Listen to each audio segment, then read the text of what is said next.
What are you doing today that you couldn't 6 months ago? Yeah.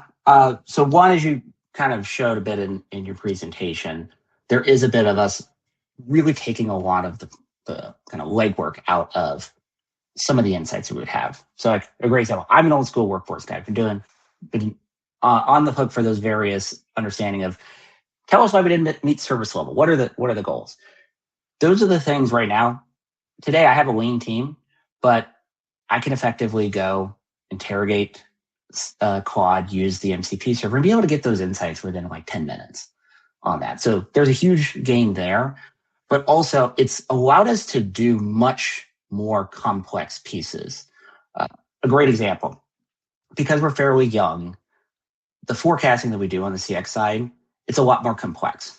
If your business has been in place for 20 years and you have really strong seasonality, awesome. That's super easy, and Assemble does a very good job of that.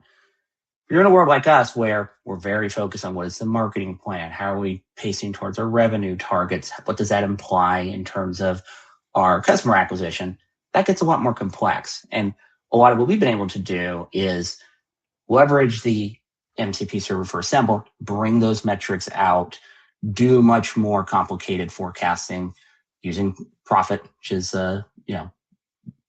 great library in the Python world that was developed at Meta back in the day, and be able to do much more of that multivariate forecasting. And then the great thing about how Assemble has built the MCP server, I can go take that, build that plan, iterate on it, and then push it back in. And so then effectively now all of that work to go and plot that out on a weekly, daily, hourly basis, that's all taken off the plate.